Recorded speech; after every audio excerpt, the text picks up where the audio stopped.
இங்க ஹீரோயின் புருஷனையும் இழந்து அவங்க குழந்தையும் இறந்து போச்சுன்னு இருக்க சமயத்துல அவங்க ஃப்ரெண்டு குழந்தைய மாத்தி எடுத்துட்டு போனவங்க மனசு தாங்க முடியாம அவங்களும் இறந்து போயிடுறாங்க. இந்த விஷயம் தெரிஞ்சு ஹீரோயின் அந்த இடத்துல போய் ஃப்ரெண்டை நினைச்சு அழுதுகிட்டு இருக்கா. அப்ப ஹீரோயினுக்கு பிரசவம் பார்த்த லேடி உடம்பு முடியாம இருக்குன்ற விஷயம் ஹீரோயினுக்கு தெரிஞ்சவன் தான் அவங்கள பாக்குறதுக்காக போறாங்க. கூடவே இருந்து அவங்கள பார்த்துட்டு இருக்காங்க. அப்ப அவங்களும் எந்திரிச்சு சொல்றாங்க, நான் எவ்வளோ பாவம் பண்ணிட்டேன், அதனால தான் நான் இந்த மாதிரி இருக்கேன். உன்னோட குழந்தை சாகலாம் இல்லம்மா, அந்த குழந்தை நாங்க தான் மாத்தி வச்சோம், ஃப்ரெண்டு கிட்ட தான் இருக்கு, நீ வேணா போய் பாரு அப்படின்னு உடனே மனசுடைஞ்சு போயிடுறா. அங்கிருந்து யாருக்கிட்டையும் சொல்லாம அந்த ஊருக்கும் கிளம்பி குழந்தைய பாக்குறதுக்காக போறா. அங்க போனா அந்த ஃப்ரெண்டு வீட்டு வேலைக்காரி சொல்றான், அந்த குழந்தைய எடுத்துட்டு போய் நீ என்ன பண்ண போற, உன்ட காசும் இல்ல சொத்தும் இல்ல, அந்த குழந்தைய படிக்க கூட வைக்க முடியாது, இங்க இருந்தா பணக்கார வீட்டு குழந்தையாவே வளரும், நல்லபடியா படிச்சு கவர்மெண்ட் ஆஃபீஸர் ஆகும், நல்லா யோசினோன்னா இந்த பொண்ணு அழுதுகிட்டு இருக்கா. வேணும்னா இந்த வீட்லயே அந்த குழந்தைய பாக்குற வேலைக்காரமாவனை சேர்த்து விடுறான்னு இவளும் ஒத்துக்கிறா.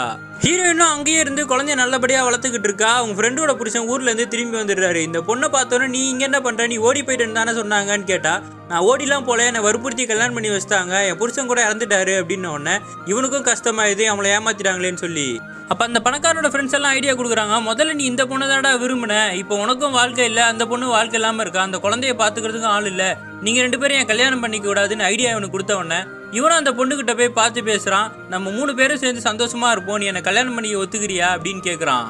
ஆனால் அன்னைக்கு நைட்டே ஹீரோயின் கிட்ட இந்த வேலைக்காரி சொல்கிறான், இந்த குழந்தை இந்த வீட்டு வாரிசுன்னு நினச்சிக்கிட்டு இருக்காங்க, உன்ன மாதிரி ஏழை வீட்டிலேருந்து இந்த குழந்தை வந்திருக்குன்னு தெரிஞ்சா அது பெரிய பிரச்சனையா, இந்த குழந்தையும் வெளில தூக்கி போட்டுருவாங்க, குழந்தை நல்லபடியாக வாழணுமா இல்லை நீ இந்த வீட்டில் எஜமானியாக வாழணுமான்னு யோசிச்சுக்கோன்னு அவனுக்கு என்ன பண்ணுறதுன்னு தெரியாமல் குழம்பிக்கிட்டு இருக்கா. இதனாலே ஹீரோயின் நைட்டோட நைட்டாக அந்த வீட்டிலேருந்து கிளம்பி ஒரு வீட்டுக்கு ஹெல்ப் கேட்டு போகிறா. அங்கே இருக்கிற லேடியோ இந்த பொண்ணை விபச்சாரத்தில் இறக்கி விட்டு தப்பாக நடந்துக்க ட்ரை பண்ணிக்கிட்டு இருக்கானுங்க. ஆம்பளைங்களாம் தனியாக உட்காந்து அழுதுகிட்டு இருக்கா. இந்த பணக்காரன் வீட்டில் இருக்க வேலைக்காரிக்கு நைட் ஆனால் அந்த இறந்து போன பொண்ணு கனவுல பயமுறுத்துற மாதிரியே இருக்கு. இதனால அடுத்த நாள் அவளும் புருஷனும் சேர்ந்து நடந்த எல்லா உண்மையும் அந்த பணக்கார வீட்டில் சொல்லும் போது அவங்களும் இந்த குழந்தைய கீழே வைக்கிறாங்க. அடுத்த செகண்ட் நாங்கள் மனசார என் பேரனா பார்த்துட்டேன், என்னால் மறுக்க முடியாதுன்னு சொல்லிடுறாங்க. கடைசியாக அந்த பணக்காரனுக்கும் போலீஸ் மூலயமா ஹீரோயின் எங்கே இருக்கான்னு தெரிய வந்தவொடனே எல்லாரும் சேர்ந்து அங்கே போய் அந்த பொண்ணை காப்பாற்றிடுறாங்க. வீட்டுக்கு கூப்பிட்டு இவ்வளோ நாள் கஷ்டப்பட்டுட்டு இருந்த அந்த பொண்ணு இப்போ பிடிச்சவங்க கூடயும் தான் குழந்தை கூடயும் சந்தோஷமா அந்த பெரிய வீட்டில் வாழ ஆரம்பிக்கிறா.